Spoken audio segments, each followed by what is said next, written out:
একটু সময় আপনারা দিন। আমার কাছে লিস্ট রয়েছে। বিজিবিএস করতে গিয়ে মমতা বন্দ্যোপাধ্যায় একটি ইভেন্ট ম্যানেজমেন্ট সংস্থাকে মোট 635 কোটি টাকা দিয়ে গেছেন। 635 কোটি টাকা একটি ইভেন্ট ম্যানেজমেন্ট সংস্থাকে। এরও তদন্ত হবে। তদন্ত শুধু নয়, মামলা আমরা করব এবং প্রয়োজন হলে মানি লন্ডারিং যারা ইনভেস্টিগেট করে তাকেই হ্যান্ড ওভার করবো। আমরা ছাড়বো না, ছাড়ার জন্য তো মানুষ বসায়নি। পুষ্পাদের হালত তো দেখতেই পাই। ফুটপাত দিয়ে হাঁটার অধিকার জনগণের রয়েছে, সেই ফুটপাতকে জবরদখল করার অধিকার কারণ নেই।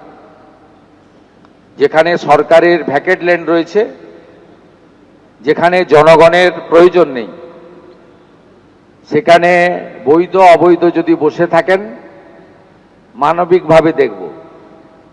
কলকাতার বড় বড় চওড়া রাস্তা, জনগণকে হাঁটার জন্য ফুটপাত, এটা কারো হাতে দেওয়ার অধিকার আমাকে কেউ দেয়নি।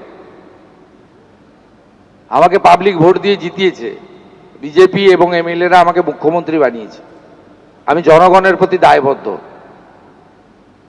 আপনার জনগণের স্বার্থ যেখানে যুক্ত রয়েছে, সেই স্বার্থ সর্বাধিক অগ্রাধিকার পাবে। মুষ্টিমেয় কোনো ব্যক্তি বা গোষ্ঠী তার স্বার্থ আমার কাছে অগ্রাধিকার পাবে না। আমরা মানবিক। যেখানে অচল মার্কেট রয়েছে, উদ্বৃত্ত জায়গা রয়েছে, প্রাথমিকভাবে আপনারা সরে যান। ইউডিএমএ ডিপার্টমেন্ট আস্তে আস্তে আপনাদের জন্য সরকারি স্কিম নিয়ে আসবে। হকারদের জন্য ভারত সরকারের শ্রম দপ্তরের স্কিম রয়েছে, তার সুযোগ আপনারা পাবেন এবং অন্যান্য সুযোগ পাবেন। কিন্তু আপনি নিউ মার্কেটের রাস্তাটাই দখল করে নেবেন, মোটরসাইকেলও যেতে পারবে না, রাজাবাজারটা বেহাত হয়ে যাবে, খিদিরপুর মেটিয়াবুরুজে আপনি যা খুশি করবেন। এটার জন্য কিন্তু আমাকে মুখ্যমন্ত্রী করেনি পাবলিক।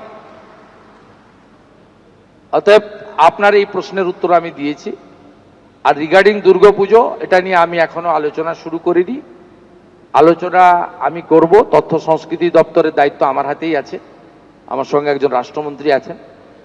আমি এটা সাংস্কৃতিক দপ্তরের মধ্যে পড়ে, আমি নিশ্চয়ই আলাপ আলোচনা করব। আমি একটা কথা শুধু বলবো, ওই সামান্য সরকারি অর্থ যাদের প্রয়োজন নেই, আমার মনে হয় তাদের দেওয়ারও দরকার নেই। আর যারা এই অর্থের জন্য পুজো করতে পারেন না বা পারবেন না, তাদের পাশেই সরকার থাকবে। পুজো হবে, আরো বেশি সংখ্যায় হবে। এবিপি আনন্দ, এগিয়ে থাকে, এগিয়ে রাখে।